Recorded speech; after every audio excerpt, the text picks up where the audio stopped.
vamos a hablar de la ictericia, producto de que probablemente la sintomatología más aparente, más importante de la enfermedad hepática es el aumento de la bilirrubina, ¿ya? Para que comprendamos entonces este contexto, tenemos que pensar primero que nosotros producimos bilirrubina de manera habitual en nuestro organismo. Es normal en la síntesis y la generación de las diferentes citocromos el hecho de producir bilirrubina y está relacionada a su vez con la producción del grupo hemo, ¿ya? Entonces ustedes tienen ahí la ruta por la cual se produce la bilirrubina, ¿ya? Y es una ruta en la cual se enlaza en el fondo el ciclo de Krebs como tal y las protoporfirinas, ¿ya? Si uno se pregunta de dónde encontramos a estos precursores de nuestra bilirrubina, en proteínas de transporte, de almacenamiento, en la cadena de respiración, en la destrucción de los peróxidos, en todo lo que es el metabolismo oxidativo, en todo lo que es el metabolismo hepático que me interesa a mí y en todo lo que es la señalización celular, ¿ya? Entonces, nosotros tenemos que tratar de degradar este grupo hemo. En realidad, nosotros producimos grupo hemo en todas estas proteínas mencionadas, pero probablemente por una situación de concentración, nosotros vamos a producir la mayor cantidad de grupo hemo a partir de la hemoglobina. Entonces, tenemos que transformar esta hemoglobina en bilirrubina, que es nuestro final, digamos. Esto es fisiología pura, después vamos a la fisiopatología, ¿ya? Entonces vamos a decir que aproximadamente toda nuestra hemoglobina que nosotros producimos se va a excretar aproximadamente el 80% vía biliar y aproximadamente un 20% vía plasmática, ¿ya? O va a ser reciclada para ser recirculada. Entonces, ¿cómo convertimos esta hemoglobina a bilirrubina? Porque lo que nos interesa a nosotros es la bilirrubina. A nivel periférico, la hemoglobina entonces va a ser captada por los macrófagos, se va a rescatar el grupo hemo. Recuerden que el grupo hemo tiene un conjunto de fierro y los iones ferrosos tienen la capacidad de oxidorreducir, por lo tanto son extremadamente tóxicos, ¿ya? No pueden andar circulando en nuestro organismo. Entonces los macrófagos van a transformar este grupo hemo a un compuesto que no nos interesa ahora la química, pero que vamos a denominar bilirrubina indirecta, ¿ya? ¿Por qué se llama bilirrubina indirecta? Se llama bilirrubina indirecta primero porque no ha pasado por el hígado, ¿ya?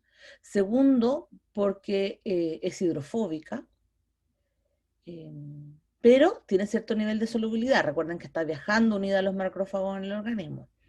Y lo más importante es que como no tiene hidrofilicidad grave, o sea, digamos importante, no va a ser excretada por el riñón y por lo tanto toda la bilirrubina indirecta que tengamos en el organismo va a quedar contenida dentro de nuestro organismo, o sea, nosotros no podemos eliminarla, ¿ya? Y por lo tanto es tóxica, ¿ya? Entonces, esta bilirrubina indirecta que viaja por nuestra sangre tiene que llegar inminentemente en algún momento a nivel del hígado. El hígado va a tomar esta bilirrubina indirecta, la va a traspasar por un sistema que se llama, farmacológicamente, se llaman sistemas de fase 2. ¿Por qué digo farmacológicamente? Porque en el fondo el hígado va a reconocer la bilirrubina como un agente tóxico, exógeno, que tiene que eliminar de alguna manera, ¿ya?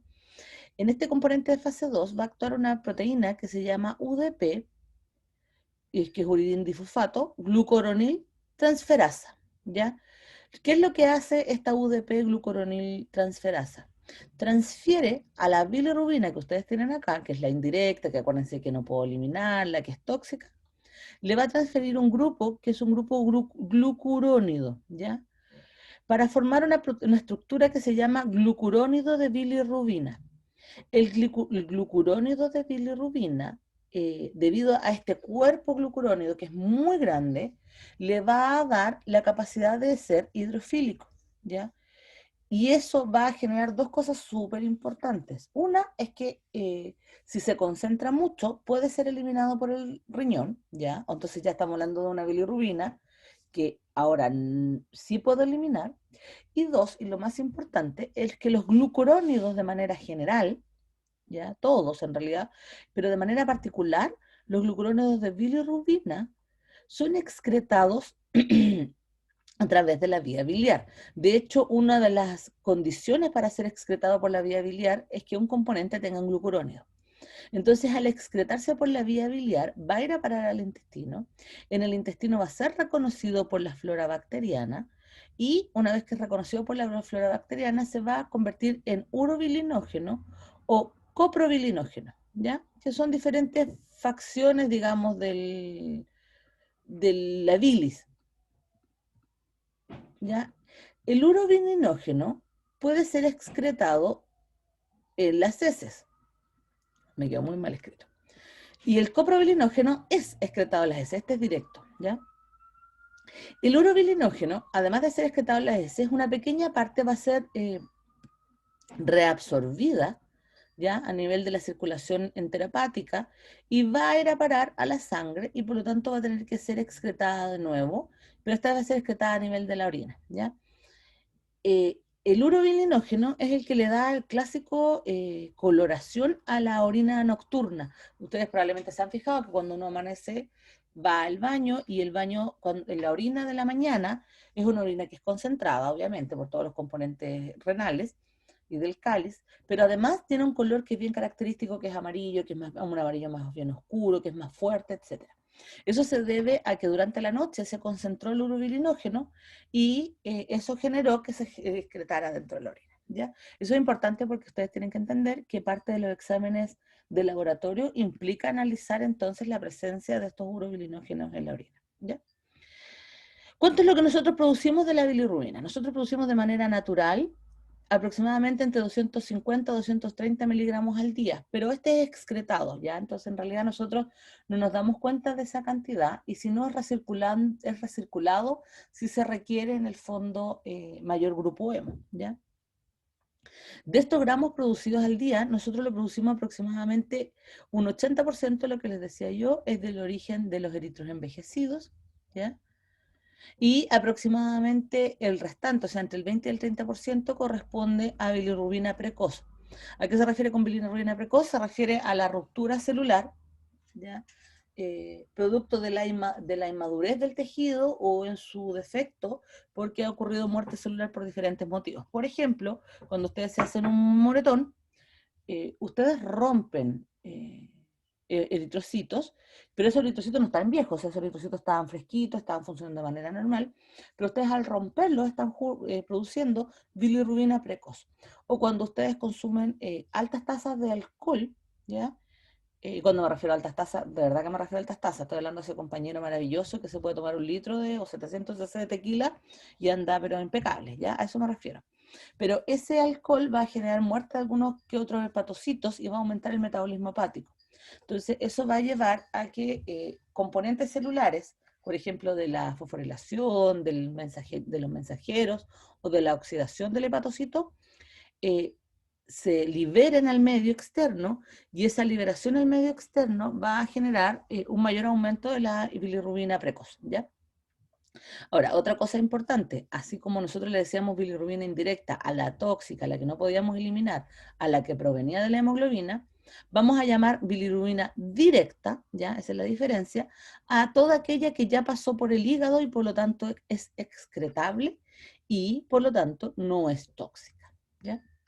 ¿Cuáles son los valores de laboratorio de la bilirrubina que nosotros tenemos en el organismo?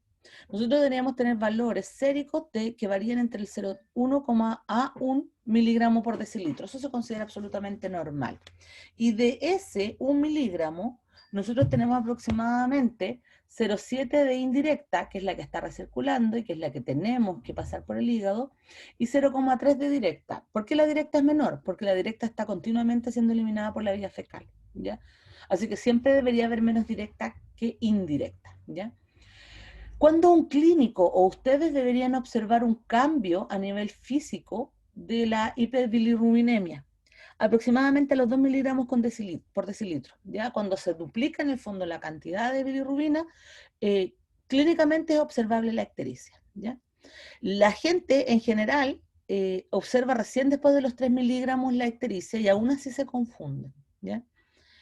En cuanto a que el examen salga positivo y no tenga menor sesgo de que en el fondo sea una situación clínica diferencial a la hiperbilirrubinemia, en general se considera que un límite o un rango de más de 10 miligramos corresponde a una sensibilidad del 83%. ¿Ya? 10 miligramos por decilitro es muy alto, significa que hay una patología del paciente que hay que tratar y hay que recuperar, ¿ya? Y se considera que sobre 15 miligramos por decilitro tiene una sensibilidad del 96% y sobre 15 miligramos por decilitro comienza a fallar uno que otro órgano y hay que hacer el análisis. Sobre 20 miligramos por decilitro comienza a haber daño cerebral. Sobre 25 puede haber muerte del paciente, ¿ya? Sobre 30 lo más probable es que haya disfunción de por vida y muerte sí o sí si no es tratada, ¿ya? Por lo tanto, hay que siempre tratar al paciente con niveles inferiores a los 10 miligramos porque si no, estamos hablando de un daño que es grave, ¿ya? No se debe tratar de llegar a los 15, 10, o sea, a los 15, 20, etc. Pero a veces pasa, ¿ya? Ahora, la hiperbilirrubinemia es un síntoma. Es un síntoma de una condición patológica, ¿ya? Y en estricto rigor, vamos a llamar a la hiperbilirubinemia a nivel patológico como ictericia, ese es el nombre real, ¿ya? Y la ictericia es un signo o síntoma, digamos, de diferentes enfermedades con diferentes orígenes. Los más comunes son la enfermedad hepática, la colelitiasis, o sea, la enfermedad biliar, y las enfermedades hematológicas, ¿ya? Vamos a partir con las hematológicas porque en realidad entre hoy día y mañana vamos a cubrir todas las hepáticas, pero para que ustedes me entiendan que un signo de toda enfermedad hepática, ya sea aguda o crónica, debería ser la ictericia, ¿ya? Entonces en presencia de ictericia estamos hablando de un daño hepático. Y les voy a hacer solo la diferencia de cuando es hematológica y su origen no es hepático, ¿ya? ¿Cuál es la ictericia como tal? La ictericia es cuando ya es visible clínicamente hablando, se está hablando de 2 miligramos por decilitro y sobre. Generalmente se considera de clínica relevancia sobre 3 miligramos, ¿ya? ¿Qué es lo que ocurre? Que la bilirrubina, como es insoluble, se va a acumular debajo de los componentes dérmicos, ya que ahí tenemos componente graso. Pero también se va a acumular en las mucosas y en la esclera, ¿ya? Y en realidad es en la esclera donde uno va a hacer la identificación clínica final, ¿ya? Tenemos que considerar entonces lo que les decía yo, que como siempre tenemos más bilirrubina indirecta, el hecho de que aumente la bilirrubina, estamos hablando de que probablemente va a aumentar la toxicidad, ¿ya? Eso es lo más importante. Otra cosa importante es que la bilirrubina indirecta, que es convertida por los macrófagos, debería viajar siempre unida a la albúmina. Por lo tanto, personas que tienen trastornos de los niveles de albúmina pudiesen hacer ictericias, ¿ya? Lo otro es que les mencionaba yo que es liposoluble, por lo tanto se va a acumular en todos los tejidos ricos en grasas. Y aquí es importante porque sobre los 15 miligramos va a traspasar la barrera hematoencefálica y se va a acumular en el tejido nervioso central. Y ahí es donde se vuelve en el fondo tóxica, ¿ya? No es excretable por el riñón, no es excretable por la vía biliar. Recuerden que para que se excrete por la vía biliar, tiene que convertirse en glucurónido de bilirrubina o bilirrubina directa. Y para que se excrete por el riñón, debería ser convertida a urobilinógeno. Y para eso necesitamos la flora bacteriana, ¿ya? Entonces, vamos a decir que la ictericia es una hiperbilirrubinemia y que sus orígenes son o sanguíneos o hematológicos, o intrahepáticos o extrahepáticos. Extrahepáticos hace referencia a las vías biliares, ¿ya? ¿Dónde se va a observar de manera clásica clínica? En las escleras que están amarillas, debajo de la lengua, ya que es una mucosa importante, y si es prolongada, toda la piel se va a tornar amarillo verdoso, y ahí ya estamos hablando de algo muy grave, ¿ya? Si de las rodillas o en realidad de las piernas, cadera, rodilla, el paciente ya está amarillo verdoso, significa que probablemente también a nivel del sistema nervioso central esté con bilirrubina, ¿ya? ¿Cuáles son las probabilidades de que se produzca la hiperbilirrubinemia? Es que hay una formación excesiva de bilirrubina, ¿ya? Por diferentes motivos, que los vemos ahora. Que haya una disminución de la captación, la conjugación o la eliminación de la bilirrubina, ¿ya? O sea, trastornos hepáticos. Que haya una regurgitación de la bilirrubina, conjugada o no conjugada, a partir de los hepatocitos o conductos biliares, es decir, que el conducto biliar no tenga la capacidad de eliminar la bilirrubina por la vía biliar y por lo tanto la regurgite al hígado, y el hígado, al verse imposibilitado de eliminarlo por la vía biliar, la devuelva sistémico, y en sistémico nos encontramos entonces con un aumento de la bilirrubina, ¿ya? Otra cosa importante que hay que considerar es que hay otras patologías que generan cambios en la coloración de la piel, no de las escleras ni la mucosa, solo de la piel, ¿ya? Entre ellos vamos a tener la patología, en realidad las condiciones no son patologías, conocida como hipercarotinemias, ¿ya? Que también se conocen en la clínica como pseudoictericia. La hipercarotinemia ocurre en aquellas personas que tienden a comer alimentos ricos en colorantes naturales y vitaminas de la familia de los carotinoides, ¿ya? Esto produce un cambio de coloración en la piel, produce un cambio en la coloración de las heces y de la orina, pero no es una condición clínica relevante, ¿ya? También en aquellas personas que tienen intoxicación por cromo, en aquellas personas que han consumido medios de contraste y también han consumido fármacos antiepilépticos basados en la fenolftaleína, ¿ya? Y aquellos pacientes que tengan daño renal o neoplasias avanzadas, donde pudiesen tener un cambio en la producción de la bilirrubina, siendo no necesariamente esta tóxica, ¿ya? Ahora, vamos entonces a los tipos de ictericia. Les decía yo que hay 3 tipos de ictericia. Vamos a tener el prehepático, es decir, el hematológico. ¿Cuál es la causa más común en el paciente? Ocurre por hemólisis, ¿ya? ¿De qué tipo de bilirrubina estamos hablando? De bilirrubina indirecta, por lo tanto está no conjugada. ¿Vamos a encontrar hiperbilirrubinemia en la orina? No, por mucho que ustedes la busquen en la orina, no van a encontrar que haya bilirrubina, debido a que acuérdense que el riñón no puede excretarla. Pero, ¿vamos a encontrar urobilinógeno en la orina? Sí, porque lo que va a ocurrir es que el hígado va a trabajar más rápido, va a secretar más bilirrubina, y eso va a hacer que la flora bacteriana produzca más urobilinógeno y recircule más, ¿ya?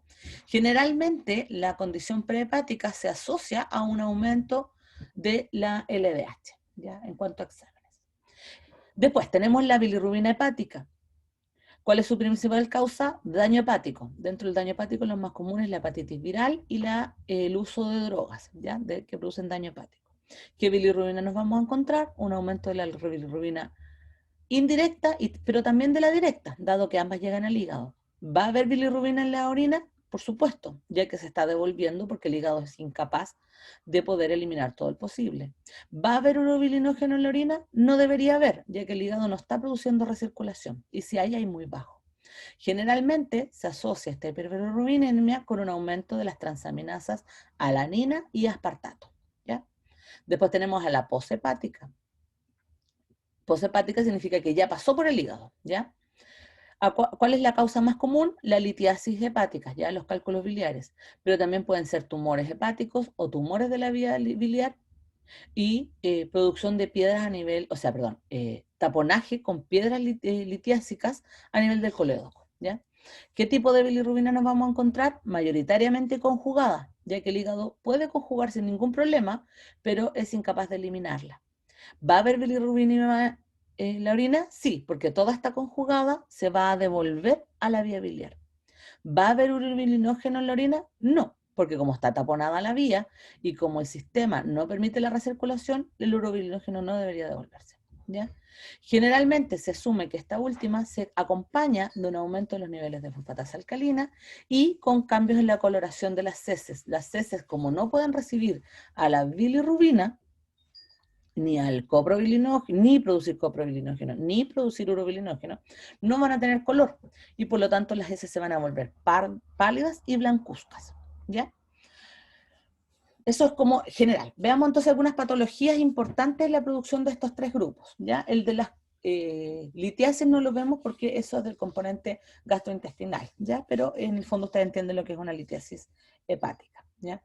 Entonces, vamos a ver las hematológicas en esta clase y recuerden que las próximas vemos las hepáticas, ¿ya? La causa más común entonces de la hiperbilirubinemia que no sea su origen hepático va a ser hemolítica, ¿ya?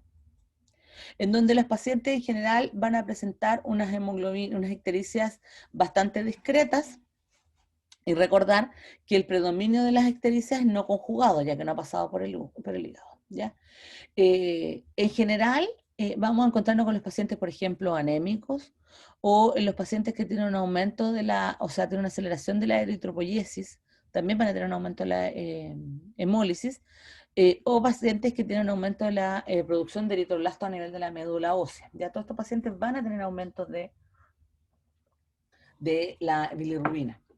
Pero, y aquí es lo que me interesa a mí destacar, no es la única causa, digamos, las anemias o el aumento de la producción medular, sino que también tenemos algunas enfermedades que son importantes, como la enfermedad hemolítica del recién nacido, y esta se divide en dos grupos.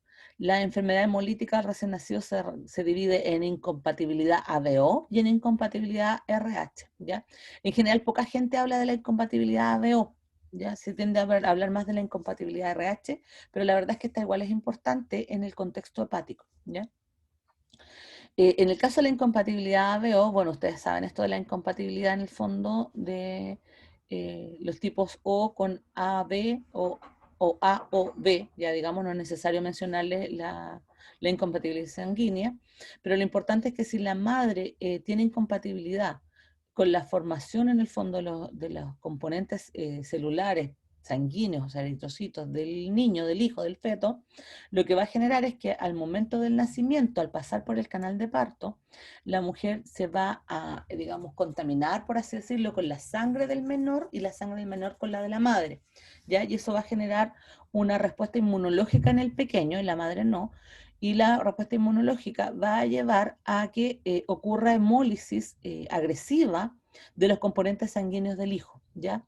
Y eso va a generar que el recién nacido va a nacer normal, con su bilirrubina normal, pero a medida que van pasando los días, va ocurriendo hemólisis de su cuerpo, o sea, de sus componentes sanguíneos, y eso va a generar una ictericia que va a ir aumentando y va a ser notoria ya al segundo o tercer día. Pero además de esa ictericia va a aparecer una anemia. En general, aquí hay que tratar rápido para evitar que se produzca un daño mayor en el recién nacido, ¿ya? Después de eso tenemos la incompatibilidad con el factor RH negativo, que probablemente ustedes sí la han escuchado, en donde vamos a tener una madre que es RH negativo y tras un primer exposición, digamos, a componentes RH positivo, la exposición ocurre por transfusión o ya sea por embarazo. La primera exposición, ya que puede ser un feto vivo, pero también puede ser un aborto, ¿ya? Va a generar que la madre se sensibilice contra el RH positivo y en un segundo embarazo la madre va a tener una respuesta inmunológica montada y va a generar que en el segundo embarazo de un RH positivo la madre reaccione de manera violenta contra el feto, ¿ya? Si la mujer no es tratada con anticuerpos anti-RH, ¿ya? Para eliminar, digamos, esta respuesta inmunológica, puede ocurrir aborto temprano de la segunda exposición, ¿ya? No de la primera. La primera, en el fondo, va a ser un embarazo relativamente normal o en su defecto va a ser un parto prematuro, ¿ya? Pero muchas veces son partos relativamente normales, pero que dejan sensibilizada a la madre. En cambio, en la segunda exposición, la madre va a atacar de manera violenta al feto, ¿ya? O al embrión, produciendo abortos tempranos. En el caso de que se logre generar un embarazo que sea viable, lo que vamos a tener es que el feto va a tener ictericia intrauterina, va a tener anemia intrauterina y esta ictericia con esta anemia va a generar que el feto trate de mantener la actividad de la bilirrubina con un hígado que es inmaduro, ¿ya? Y eso va a generar hepatomegalia, ¿ya? Y a su vez, la sumatoria de todo lo anterior va a generar en el feto un edema generalizado, llevando trastornos inmunológicos y trastornos respiratorios. Ya va a ser un recién nacido de pretérmino muy extremo, con muchos trastornos de salud y con una ictericia marcada. A diferencia del recién nacido de incompatibilidad ABO, aquí el menor nace ya con la ictericia montada, ¿ya? Ya viene con un riesgo, ¿ya? A diferencia del anterior, que uno tiene que esperar un par de horas o días para que se genere la ictericia. Esa es una de las grandes diferencias, ¿ya? Después de estos dos casos, tenemos otro caso hemolítico que es interesante de mencionar, que se llama síndrome de Gilbert, o también hay otro síndrome, que es un síndrome de Klinger-Najar, en donde se dice que la población mundial, aproximadamente un 10% de la población mundial, tiene una deficiencia en la UDP glucuronil transferasa, que estamos hablando también del recién nacido, solo que aquí hay una foto de cómo se ve la persona de adulto, ¿ya? El recién nacido nace con una deficiencia en la actividad entonces de la glucuroniltransferasa y por lo tanto cuando nace no puede conjugar la bilirrubina, ¿ya? Como es un síndrome hereditario, si es homocigoto, va a generar muerte antenatal, ya debido a que como el hígado no es capaz de eliminar la bilirrubina, no va a haber ninguna posibilidad de sobrevida. Ahora, si el menor nace heterocigoto, la probabilidad de producir UDP glucuroniltransferasa está disminuida, pero aún así produce, y por lo tanto va a sobrevivir sin problemas a nivel de su desarrollo, ya que digamos, el alelo que está funcionando va a permitir mantener la vida de la persona, ¿ya? En general, estos pacientes mantienen valores inferiores a 6 miligramos por decilitro de bilirrubina, lo cual es compatible absolutamente con la vida. Como les decía yo, aproximadamente entre el 8% y el 10% de la población tiene síndrome de Gilbert, heterocigoto, ¿ya? ¿Qué significa esto? Que probablemente entre nosotros más de algunos de los alumnos, digamos, tiene síndrome de Gilbert, pero no se ha dado cuenta debido a que nunca se ha sido sometido a un estrés hepático y por lo tanto no le ha subido la bilirrubina y no es notorio. Pero estos pacientes cuando se enferman grave, cuando les bajan las defensas o cuando se daña el hígado, por ejemplo, beben mucho alcohol, inmediatamente estos pacientes se ponen amarillos, ¿ya? Producto de que aumenta de manera exponencial la bilirrubina. En general, se dice que estos pacientes no tienen ninguna situación clínica de importancia, no es necesario el diagnóstico, es más común en hombres, pero se va a generar bajo la actividad de ciertas drogas que pudiesen generar daño a nivel hepático. Por ejemplo, el fenobarbital, el alcohol, etcétera, ¿ya? Y finalmente tenemos otra ictericia que es interesante de mencionar, que es la ictericia neonatal transitoria. En estricto rigor, esta es una patología que es fisiológica, o sea, perdón, no es una patología, digamos, es una actividad fisiológica común, ¿ya? Lo que va a ocurrir, me esperan un segundito que esté sonando un reloj.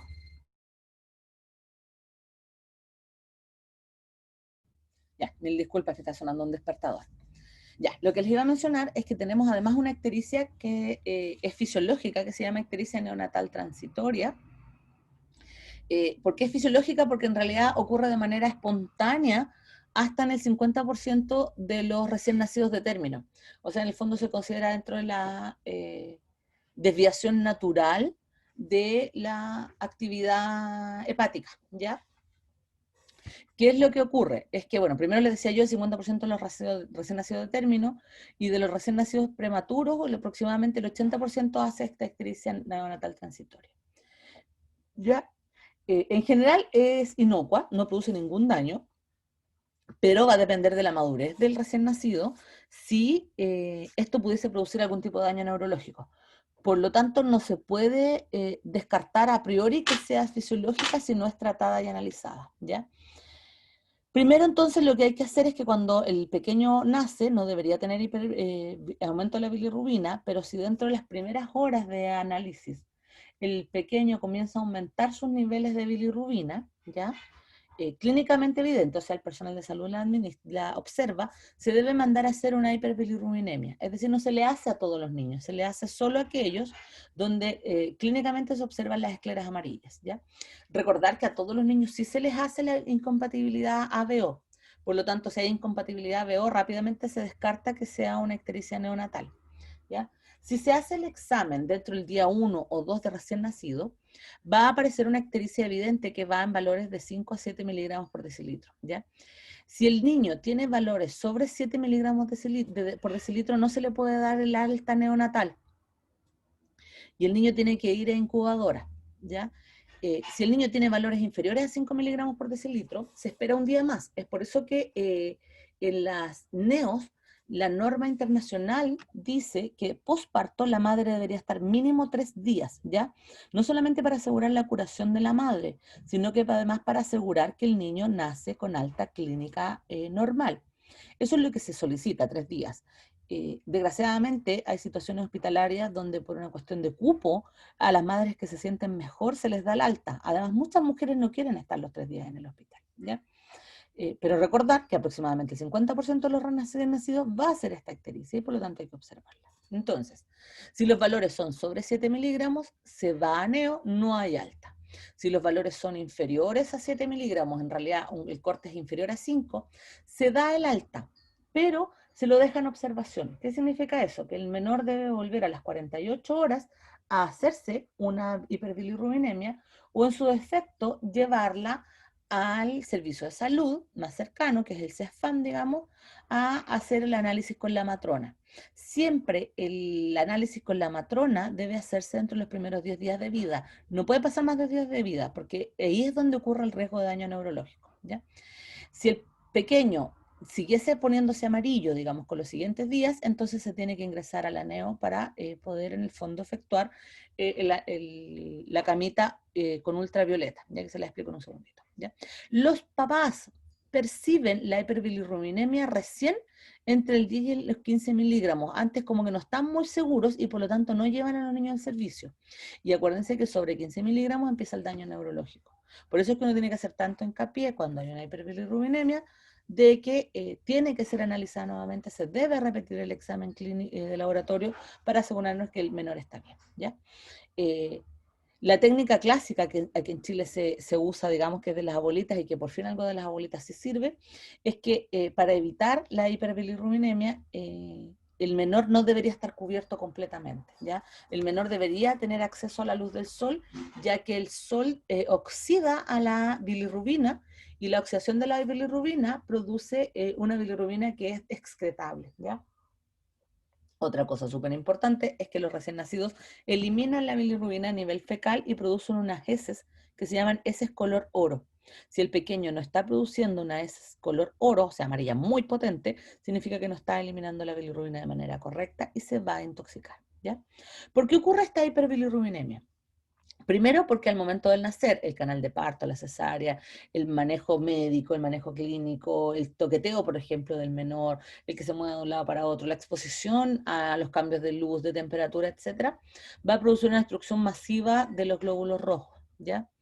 Además, el hígado no está completamente maduro, de hecho la glucuronidación del hígado no termina de madurar hasta los 6 meses, ¿ya? Eso significa que el hígado no tiene las condiciones óptimas para eliminar ningún exceso al que se ha sometido el pequeño. Eso también es importante porque como no madura hasta los 6 meses, ningún menor debería ser alimentado ni recibir agua potable, ni agua caliente, ni ningún tipo de agüita, ni agüita de anís, ni agüita de orégano, ni nada, antes de los primeros 6 meses de vida. Ni siquiera un juguito, ni nada. ¿Por qué? Porque no sabemos si el pequeño tiene la madurez hepática suficiente como para soportar esta carga de drogas, que al final son drogas, colorantes, bichitos, etcétera, ¿ya?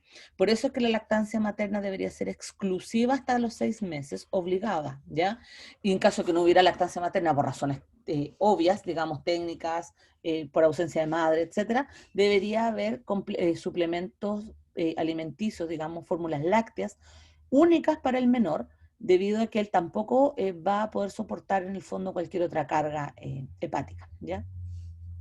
Además de eso, comentarles a ustedes que los recién nacidos, como tienen una disrupción, digamos, de la membrana a nivel gastrointestinal, tienen la reabsorción hepática aumentada. Entonces, todo lo que eliminen a intestinal se vuelve al sistémico.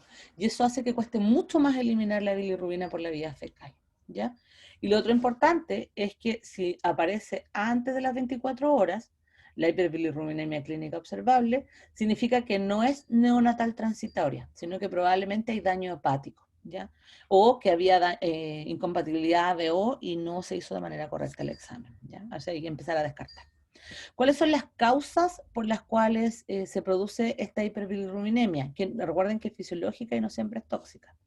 Eh, la alimentación de pecho produce un aumento de la bilirrubina. No es que produzca bilirrubinemia, sino que produce un aumento de la bilirrubina debido a que el estómago del menor, que antes nunca había recibido ningún tipo de alimentación, ahora empieza a recibir una leche que produce presión, que produce cambios proteicos, que produce cambios en los carbohidratos, y eso va a hacer reaccionar al hígado y va a generar un aumento de la bilirrubina, pero es menor, ¿ya? La pérdida de peso del menor aquí sí es importante, ¿ya? El pretérmino, el sexo masculino también es un factor de hiperbilirrubinemia. Niños que son muy altos y muy delgados también producen hiperbilirrubinemia. Los hematomas por la movilidad que se generan al momento del parto, de la toma del menor, ¿ya? El estreñimiento, lo que les decía yo, la incapacidad de eliminar, digamos, las heces. Madres con diabetes, madres que toman fármacos y suplementos multivitamínicos. De hecho, los multivitamínicos no están permitidos en el embarazo. A pesar de que mucha gente cree que sí, no es así. Las vitaminas son muy restringidas en el embarazo y no deberían llegar a administrarse, salvo que lo recomiende el ginecólogo o la matrona, ¿ya? Y la inducción del parto, como produce contracciones potentes, produce hemólisis del recién nacido. ¿Qué es lo que se hace con este recién nacido que tiene ictericia neonatal transitoria? O con el menor que tiene hemólisis por incompatibilidad. Si los valores son menores a 15 miligramos por decilitro, rápidamente se lleva al menor a una cama UV, ¿ya? Y entonces se le da radiación tipo lumínica, y eso va a generar de que se oxide la bilirrubina y se produzca fotobilirrubina, y la fotobilirrubina va a utilizar el hígado para eliminarse a nivel del intestino, ¿ya? Además, la luz promueve la conjugación de la bilirrubina a nivel hepático, haciendo que aumente la cantidad de bilirrubina directa que se produce, ¿ya? Eso también es importante. Entonces hay que tratar de someter a la mayor cantidad de luz. Además, la bilirrubina con presencia de la luz se convierte en lumirrubina, y la lumirrubina va a ser oxidada a través de la piel o bien va a ser eliminada a través del intestino, ¿ya? Y finalmente, los productos de oxidación de la lumirrubina y otros van a ser eliminados por la vía urinaria y renal, ¿ya? Entonces, de otra manera, es estimular vía luz UV la eliminación de la hiperbilirrubina en el menor. Si el menor tiene ictericia neonatal transitoria y uno no quiere que el menor llegue a esta situación, se puede hacer lo que se hace en los países del polo norte, perdón, del hemisferio norte, en donde está prohibido durante los 3 primeros días vestir al recién nacido, ¿ya? El recién nacido cuando nace se le pone una fundita, digamos, se envuelve en una fundita y se le pone un gorrito, pero toda su piel, todo el resto de la piel debe estar expuesta a la luz solar. De hecho, en las neos en Estados Unidos no tienen cortina. Y no tienen cortinas no porque sean desagradables con las madres, sino que simplemente la idea central es que llegue toda la luz solar al menor recién nacido. Aquí en Chile lo que se hace habitualmente es sacar al menor 2 veces al día, 1 hora en la mañana, 1 hora en la tarde, no a la exposición máxima de la luz, y darlo vuelta, digamos, alrededor del sol, con la finalidad de que la exposición solar genere estas conjugaciones, digamos, de fotobilirrubina y lumirrubina, ¿ya? Se puede hacer, pero solo sirve para las hemólisis transitorias, ¿ya? No sirve para las otras patologías. Ahora, en el caso de la incompatibilidad RH, lo que se hace es que se hace una exsanguinotransfusión, y es que a nivel umbilical del menor, ¿ya? Lo que se hace es limpiar, digamos, la sangre, se hace una transfusión externalizada de la sangre, con la finalidad de remover los anticuerpos que producen en el fondo la hemólisis, porque si no el pequeño nunca se va a recuperar, ¿ya? Además se corrige con esta exsanguinotransfusión la anemia del pequeño, y se extrae toda la bilirrubina que es tóxica, ya que no va a alcanzar con la camita radiante la producción, entonces, o sea, la eliminación de esta bilirrubina. ¿Cuándo se indica la exsanguinotransfusión? Cuando aumenta la curva, acuérdense que los 15 miligramos es el tope, cuando aumenta la curva de manera exponencial sobre los 15 y digamos dentro de las 24 horas llega a 20. Ahí inmediatamente se ingresa la exsanguinotransfusión, ¿ya? Y si no, en su defecto, si el paciente era diagnosticado con una hiperbilirrubina de 10 a 12 al nacer, y dentro de las primeras 48 horas aumenta de manera radical y llega a valores sobre los 15, ¿ya? Entonces, en general se considera valores sobre 15 miligramos el que hay que tratar con exsanguinotransfusión. En general, valores bajo 15 se los deja en la cama radiante para permitir que vayan eliminando la bilirrubina que tienen presente. ¿Por qué hay que eliminar esta bilirrubina? ¿Ya? Yo les he dicho que era tóxica. La patología tóxica de la hiperbilirrubinemia se llama Kernictero. Ese es el nombre oficial, ¿ya? El kernictero ocurre cuando la bilirrubina, debido a su lipofilicidad, atraviesa la barrera hematoencefálica. Es más común en los prematuros.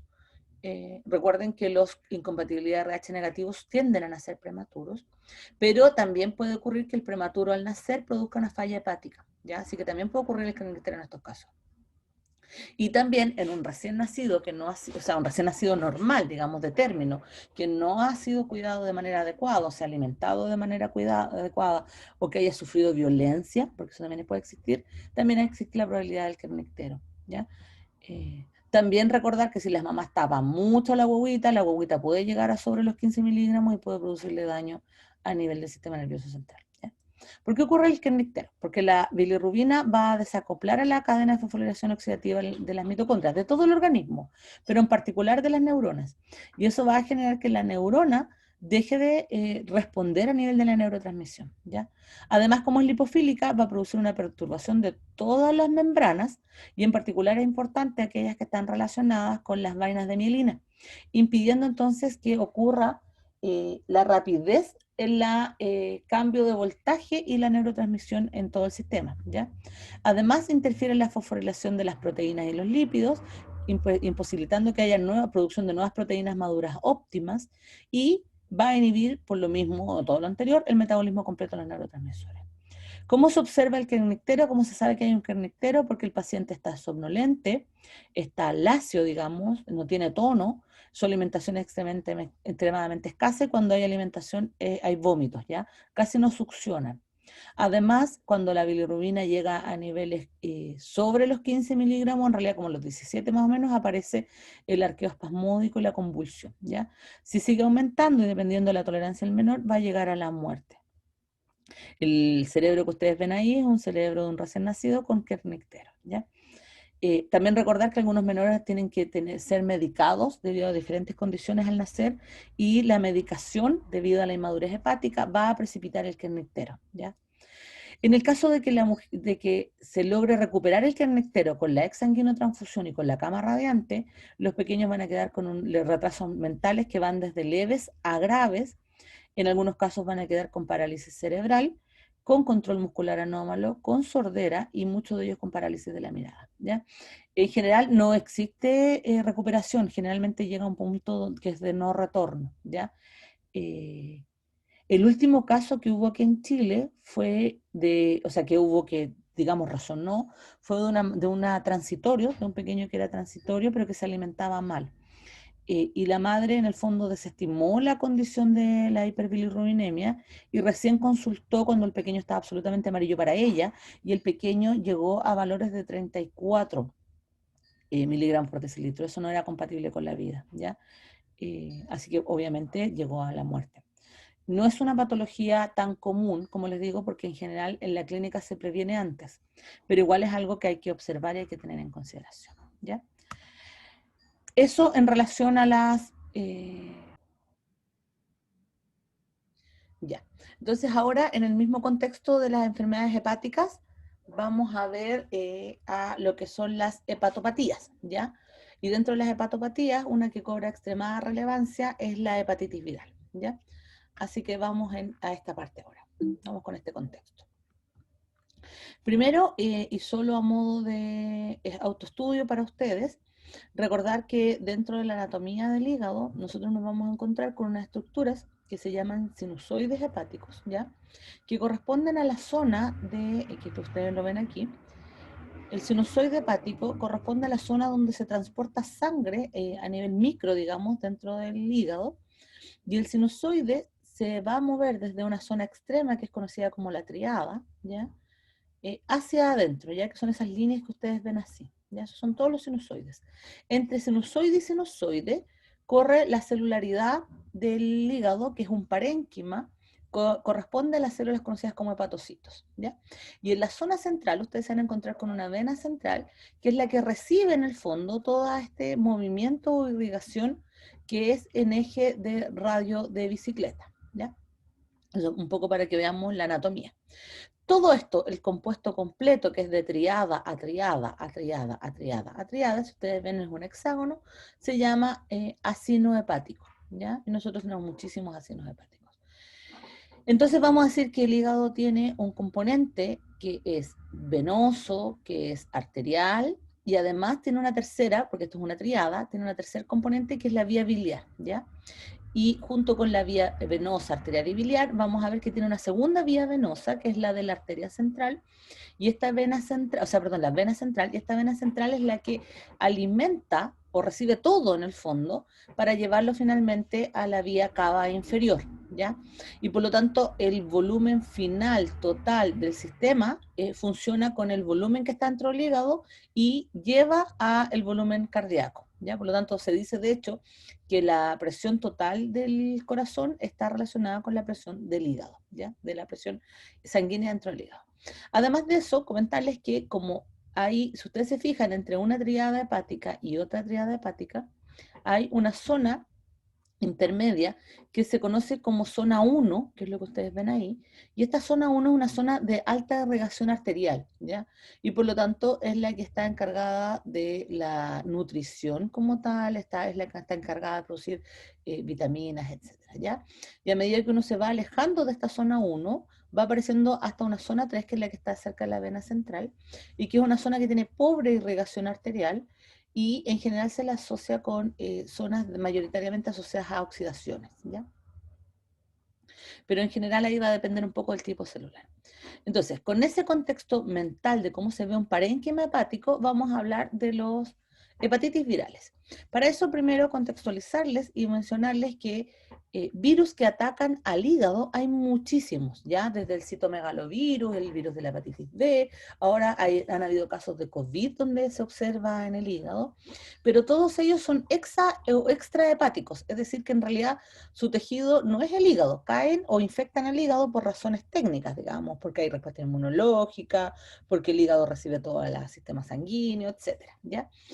Entonces, cuando uno habla de hepatitis viral, solo hace referencia a aquellos virus que se llaman virus hepatotróficos, ¿ya? O hepatotropos.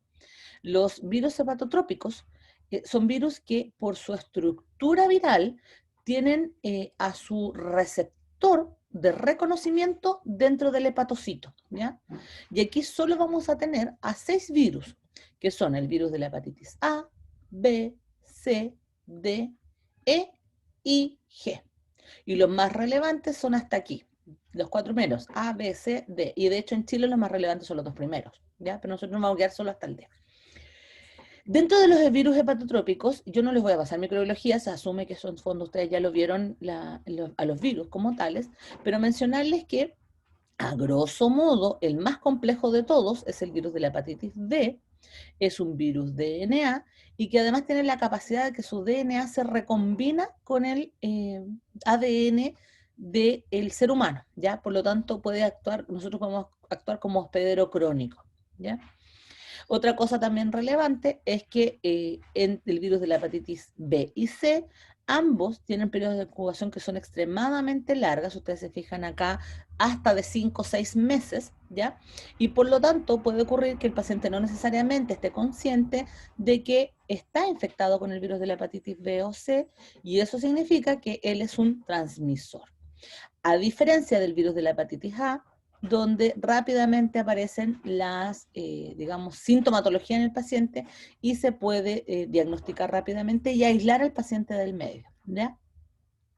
También, debido a esta cronicidad que se genera en los virus, pueden generar hepatitis que son crónicas y cirrosis o hepatocarcinomas en el caso de la hepatitis C, ¿ya?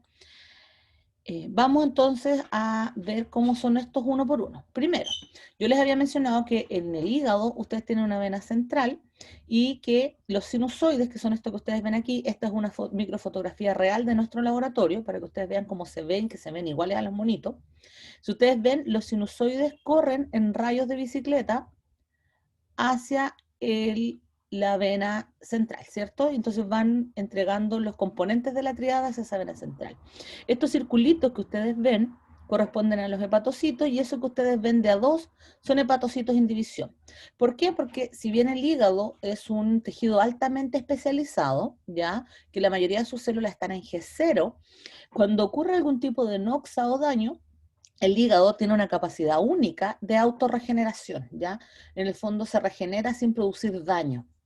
Y la regeneración ocupa el espacio de la célula dañada. Entonces, a medida que se requiere la división celular, por ejemplo, esta célula está enlarged, está agrandada, significa que hubo daño aquí, entonces esta célula que está al lado va a reemplazar a esta célula que está agrandada, ¿ya?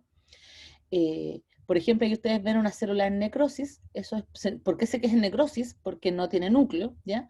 Y lo más probable es que las células laterales, por ejemplo, esa que está ahí, vaya a dividirse para reemplazar entonces esa célula muerta.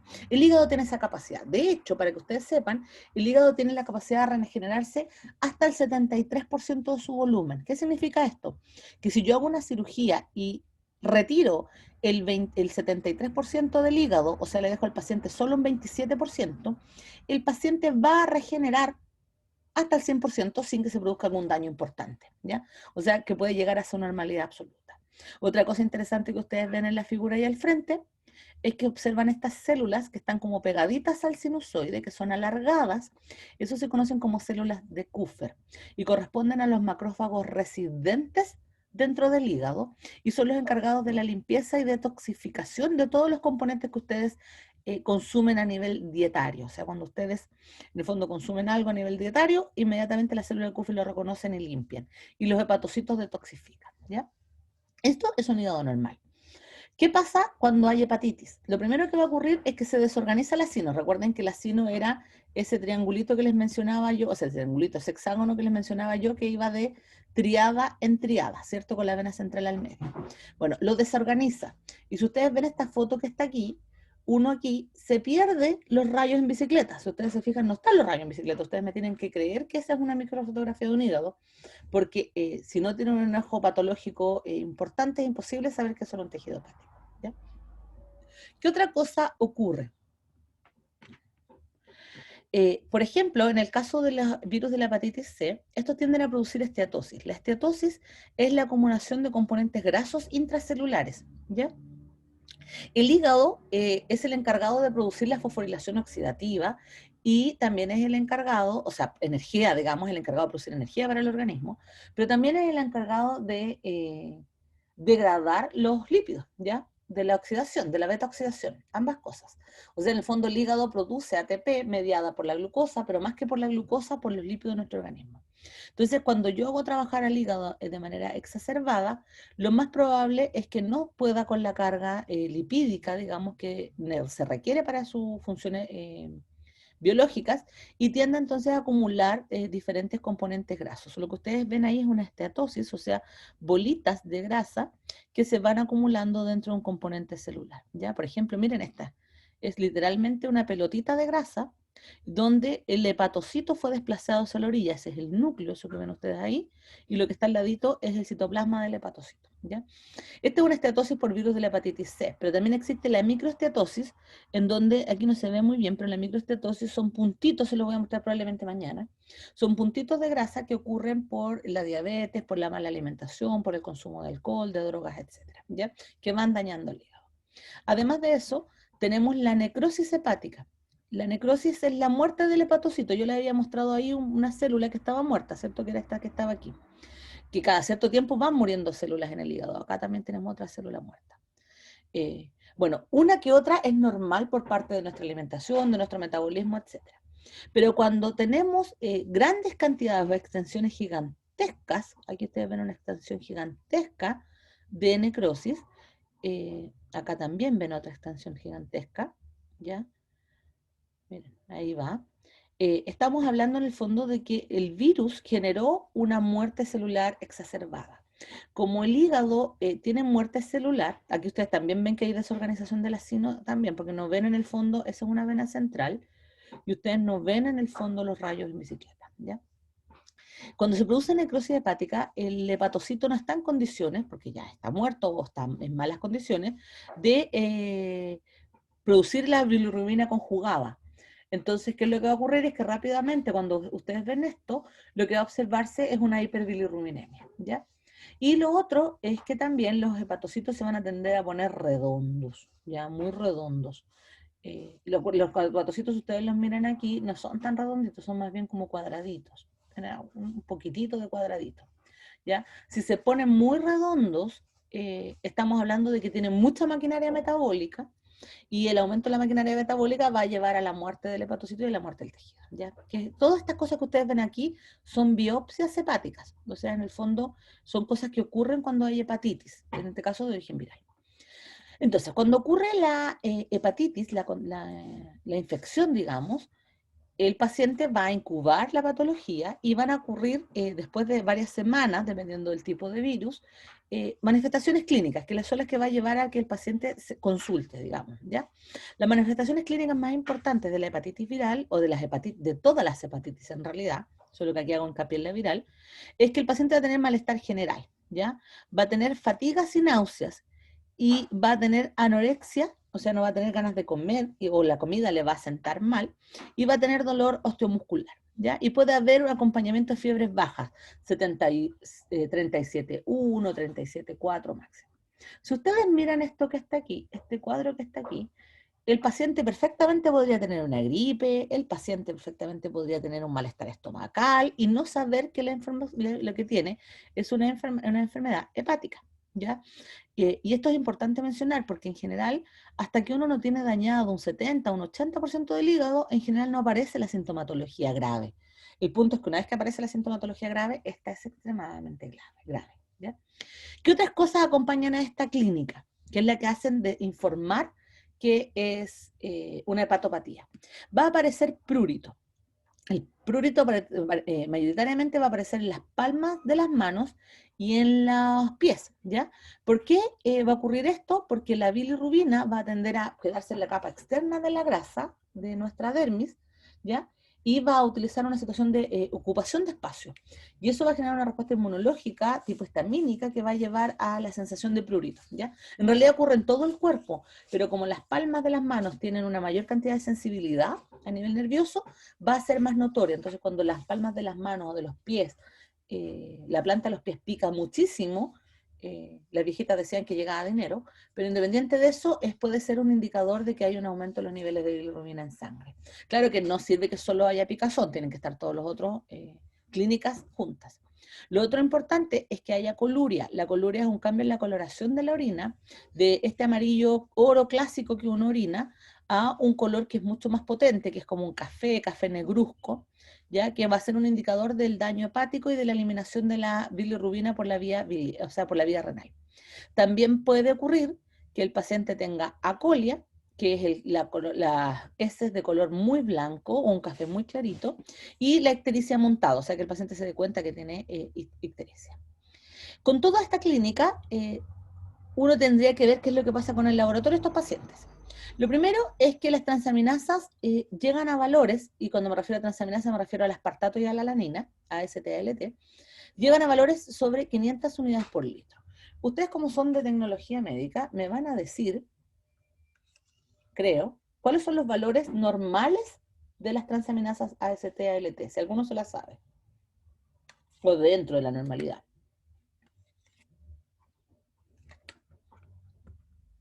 A ver si se atreven. ¿Nadie?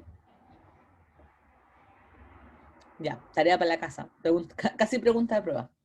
Eh, Solo para que ustedes sepan, se considera dentro de la normalidad valores inferiores a 24, pero va a variar un poco sobre la técnica que uno la utiliza, ¿ya? Entonces estamos hablando de más de 1000 veces el aumento de los valores de las transaminasas. Y otra cosa muy importante es que la ALT va a estar mucho más alta que la AST. ¿Y por qué les digo tarea para la casa? Porque ustedes van a tener que averiguar cuál es la diferencia entre la ALT y la AST. Esta es una información de laboratorio que les va a ser útil en la vida, ¿ya? Más que nuestra clase de fisiopatología, son útiles para ustedes, ya para que aprendan de laboratorio, ¿ya? Junto con el aumento de la AST y la ALT, va a haber un aumento de la bilirrubina. Como es intrahepático, uno espera que sea aumento de ambas bilirrubinas, conjugada y no conjugada. Además, se ha visto que hay un aumento ay, se me olvidó el nombre. De la... De la... Ay, se me olvidó, de verdad que se me olvidó el nombre. No es chiquito. El aumento en el fondo de todas las proteínas que son de fase aguda, ¿ya? Relacionadas, por ejemplo, como la gamma-glutamiltransaminasa, la albúmina, por ejemplo, otras transaminasas, etcétera, ¿ya? O sea que en el fondo hay todo un trastorno hepático. Y lo otro que es más importante es que se debe hacer serología para determinar que haya efectivamente el componente viral, ¿ya? Junto con lo anterior, que el paciente tenga estos trastornos clínicos y este aumento clínico también del daño hepático, no necesariamente nos va a indicar con serología, sin serología directa, de que el paciente tenga una hepatitis viral y que sea por virus hepatotrófico. Por lo tanto, lo primero que hay que hacer es descartar, por ejemplo, que el paciente no sea VIH. ¿Ya? Junto con lo otro es que el paciente no consuma medicamentos que produzcan daño a nivel hepático, que no consuma drogas, que no consuma alcohol, que no tenga trastornos hepáticos de otro origen, ya como una cirrosis biliar o una cirrosis hepática, que no tenga coledocolitiasis, que no tenga hepatitis isquémica, eso es en el fondo que no haya producido falta de irrigación al tejido, por ejemplo, que haya sufrido algún ictus o algo por el estilo, y que no tenga trastornos metabólicos, como por ejemplo la diabetes. ¿Ya? Eh, Todo esto se correlaciona en el fondo para saber si efectivamente es una hepatopatía viral o no, ¿ya? Ahora, vamos virus por virus, ya para que los vayamos viendo. Primero vamos a ver en orden, tenemos al virus de la hepatitis A.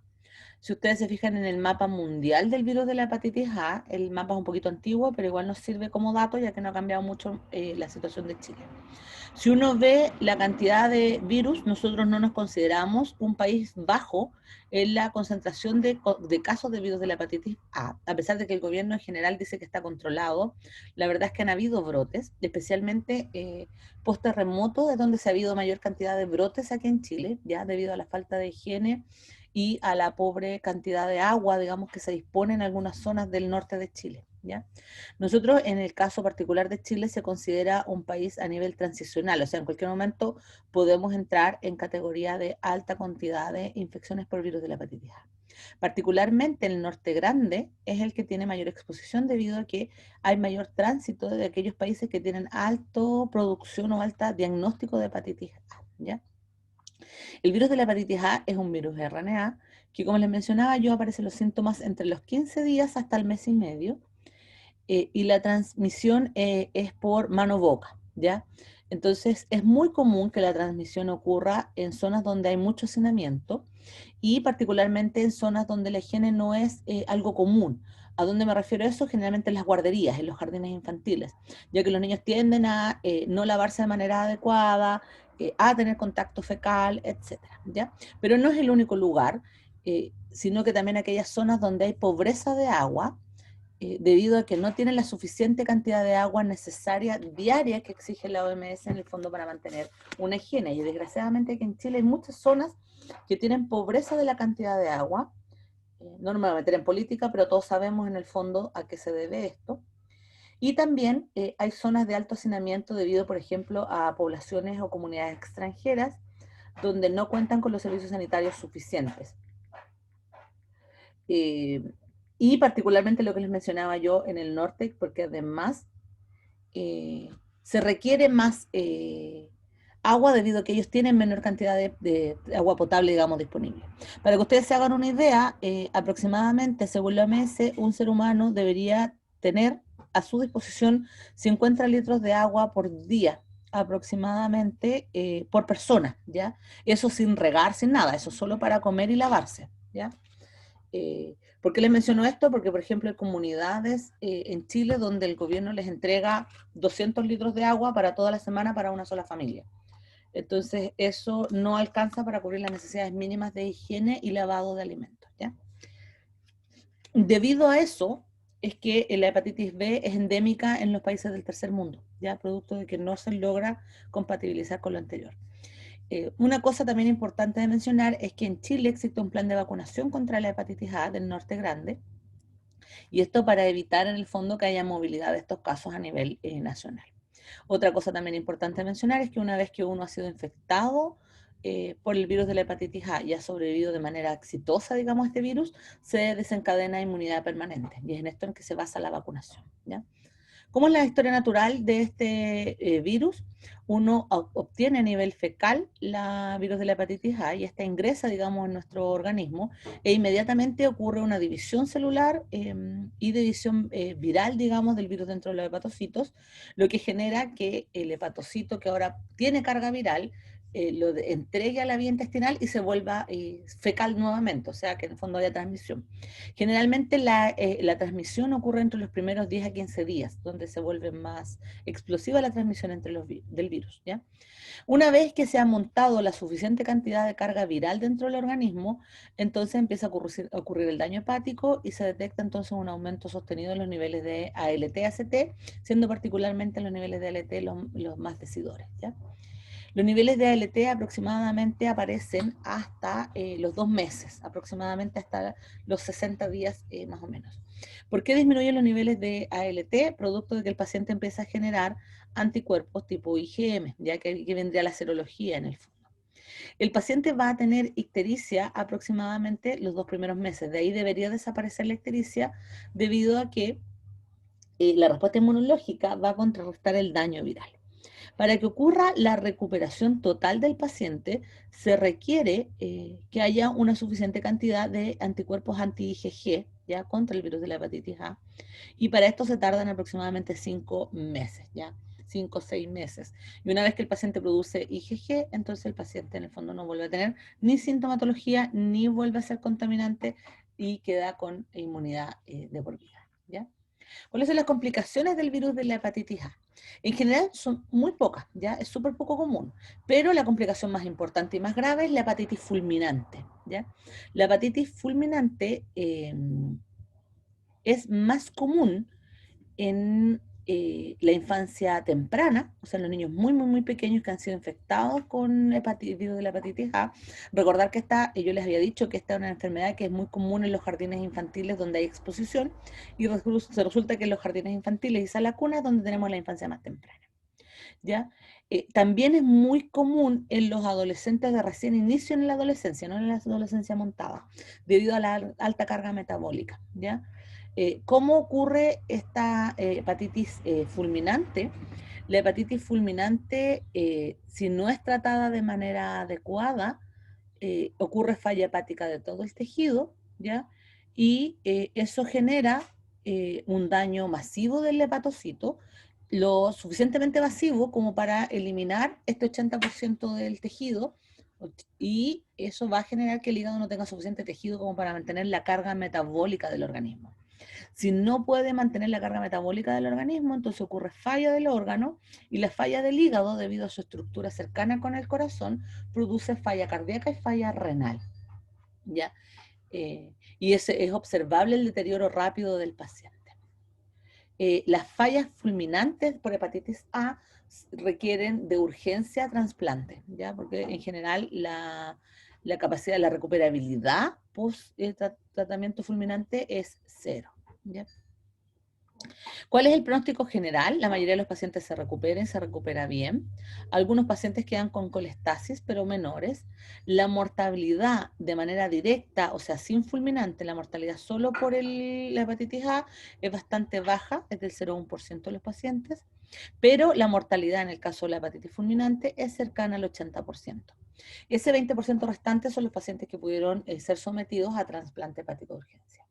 Para que ustedes se hagan una idea, en Chile hay una lista de trasplantes de urgencia al día de hoy cercana a 200 pacientes. O sea, hay aproximadamente 200 pacientes que el día de hoy deberían ser trasplantados.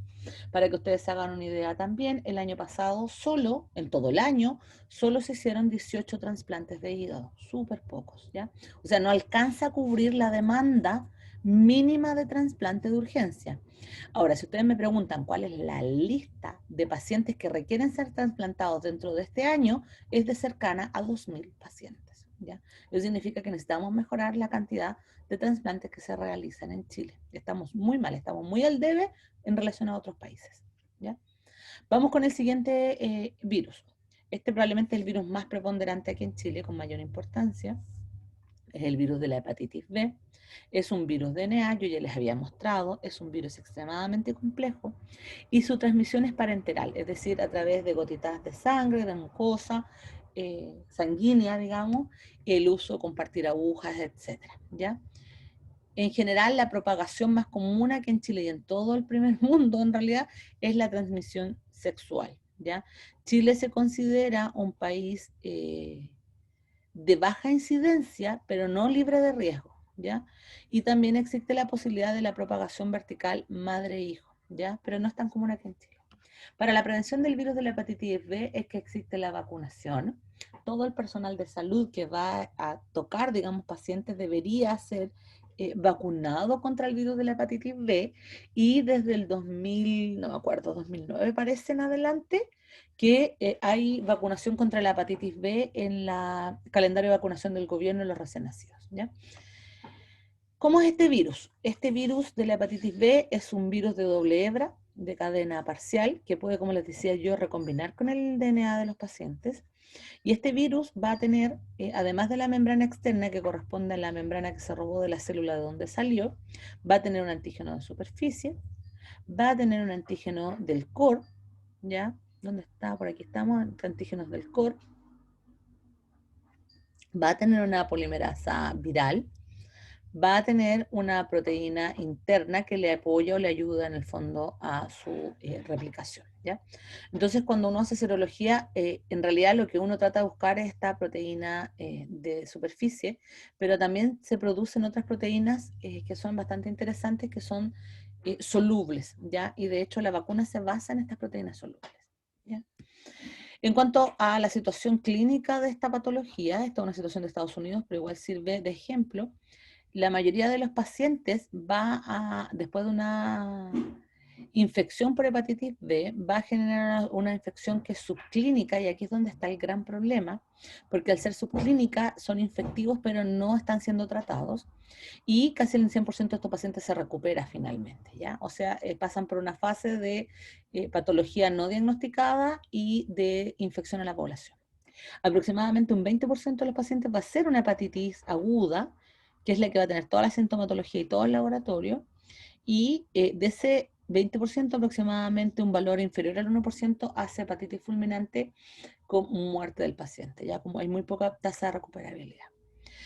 También tenemos pacientes que son carriers portadores sanos, es decir, que nunca se recuperan, pero nunca tienen síntomas y por lo tanto siempre están infectando a la población, ¿ya?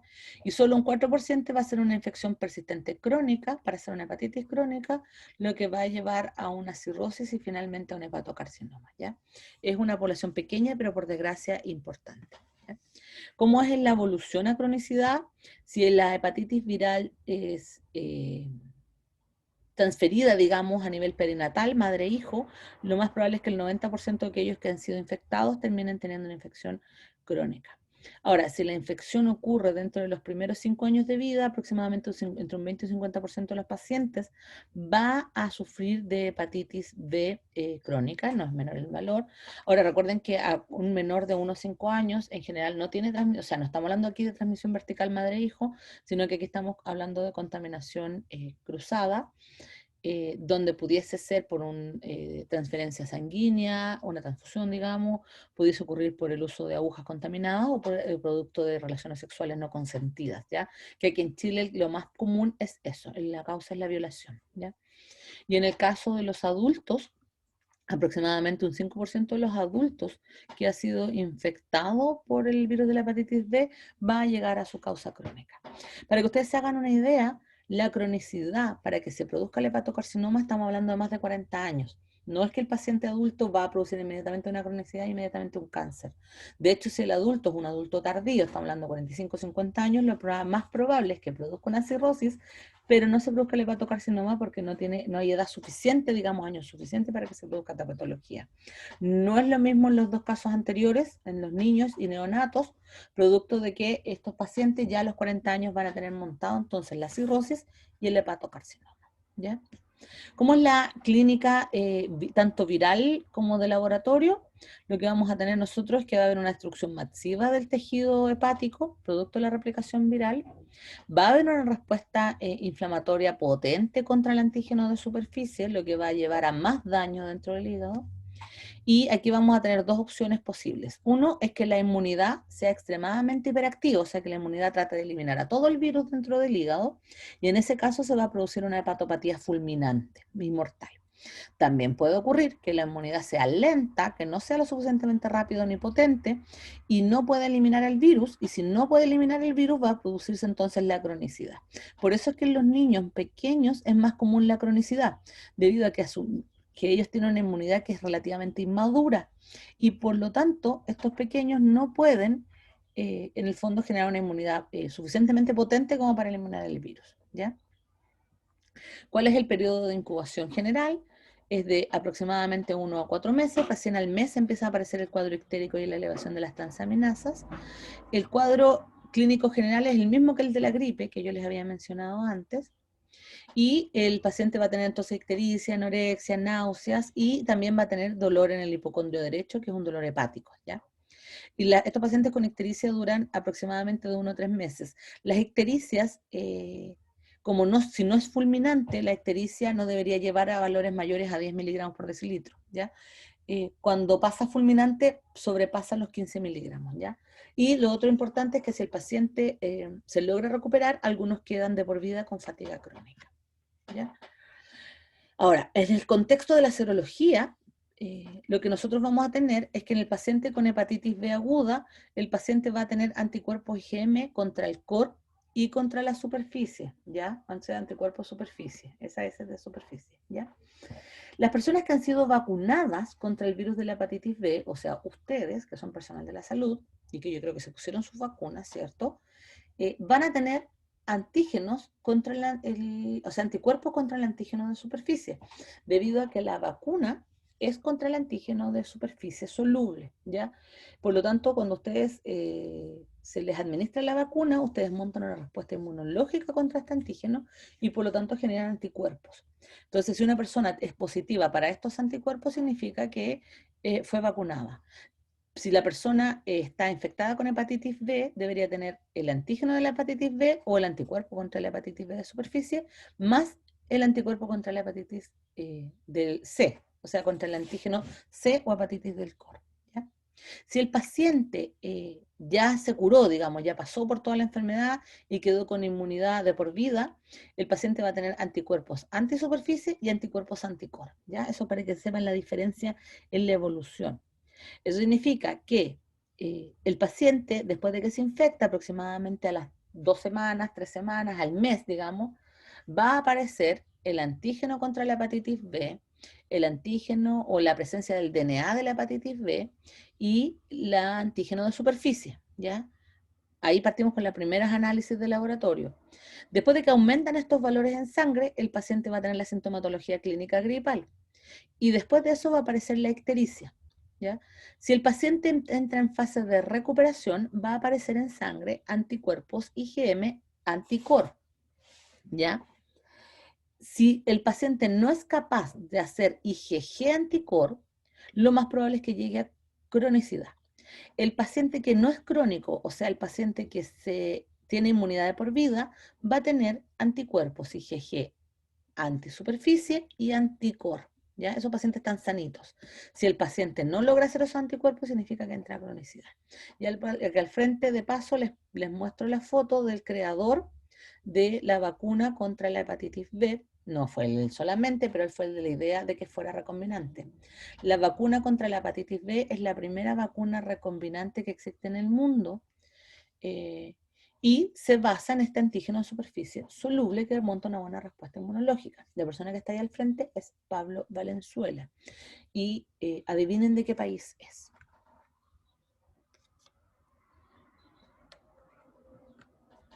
¿Es chileno, profe? Es chileno, chilenísimo. Y es papá de una cantante que es de apellido Valenzuela, además. ¿La Fran? Sí, mismo personaje. Mm. Eso es para que ustedes sepan que en Chile se hacen las cosas y se hacen bien. El problema es que nunca hay plata paciencia. Este caballero, después de que descubrió o creó, porque él la creó en laboratorio, la vacuna recombinante, no tuvo ninguna otra opción para poder hacerla masiva que vender su patente. Y él vendió su patente y por lo tanto él perdió sus derechos de investigación de la vacuna. Y él obviamente recibe plata por esto, no es que él no reciba plata, si esto es un negocio. Pero al entregar los derechos, la vacuna quedó a nombre de la empresa, que es una empresa tejana. Y él desapareció en el fondo a nivel mundial de la importancia de esta vacuna y de la importancia que se nos da en la ciencia a nosotros, ¿ya? Para que ustedes averigüen y estudien, porque es importante estas cosas. Porque si nosotros tuviéramos un mayor valor agregado a la ciencia, probablemente tendríamos un Nobel, así de simple. Porque imagínense, la primera vacuna recombinante en el mundo, además que permitió erradicar las grandes cantidades de hepatitis B que hay y ha permitido mantener un buen estatus de la hepatitis B. Pero por desgracia, él vendió la patente, así que se perdió cualquier otro tipo de digamos, de elogio científico. ¿Ya? Eso es para que ustedes aprendan un poquito de nosotros, de nuestro país.